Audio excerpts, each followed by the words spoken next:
There's no denying it. Solo Leveling has taken over the anime scene. It's visually stunning, packed with hype moments, and it makes you want to hit next episode at 2 a.m., even though you promised you'd sleep early. But here's the truth nobody wants to admit. The story isn't anything groundbreaking. In fact, if you break it down, the plot is actually kind of basic. Guy starts weak. Guy gets powers. Guy becomes overpowered and crushes everything in his path. Sound familiar? That's because it is. We've seen this template before, in video games, in light novels, in other anime. But Solo Leveling does something different. It leans so hard into the power fantasy that you can't help but enjoy it. It's not trying to trick you into thinking it's deep. It's saying, here's a badass main character with a god-tier glow-up. Now watch him annihilate monsters like it's nothing. And honestly, that's refreshing. The thing is, Jin-Woo isn't some emotionally complex anti-hero. He's not wrestling with inner demons the way Eren Yeager or Shinji Ikari did.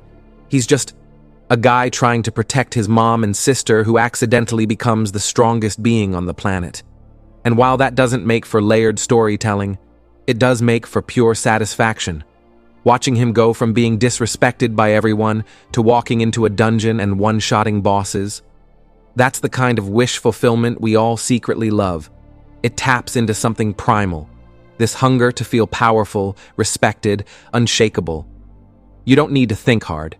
You just need to feel it. And let's talk about that feeling, because Solo Leveling nails the emotional rhythm of hype.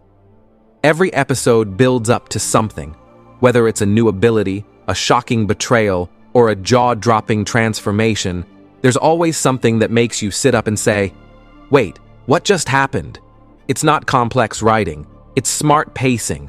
The cliffhangers hit hard, the visuals go crazy, and the soundtrack, perfectly timed to make every moment feel 10 times bigger.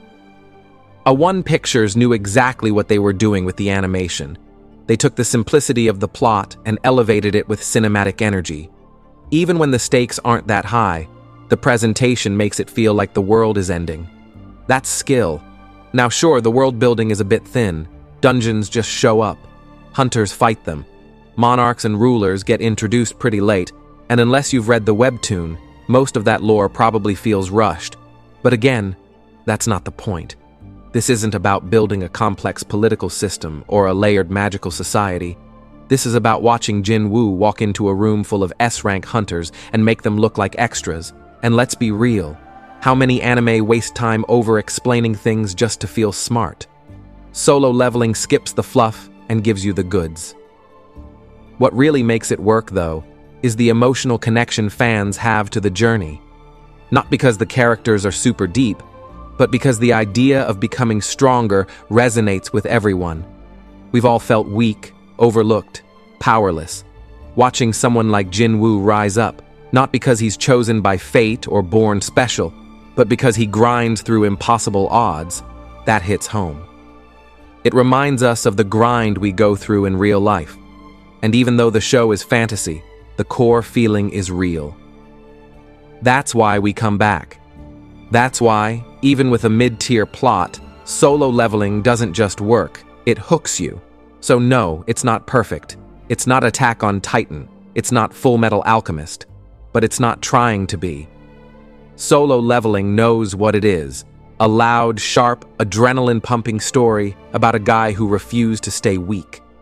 And in a world full of overly complicated narratives and morally gray plot lines, sometimes it's nice to just watch someone win.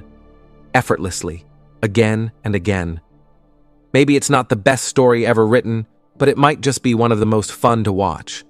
And isn't that what anime is all about?